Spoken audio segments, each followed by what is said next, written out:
Что такое дофамин и серотонин очень понятным языком? Дофамин – это награда в мозге, которую ты получаешь, когда совершаешь какое-то действие, которое приносит тебе результат.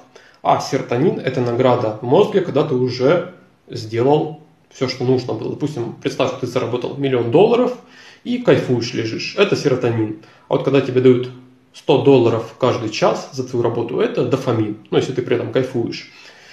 И, конечно, есть хороший пример. Например, когда ты накидываешь лассо на своего кожаного ковбоя. Ты сначала кайфуешь, хочется все быстрее и быстрее, потом ты отдыхаешь, и тебе больше не хочется.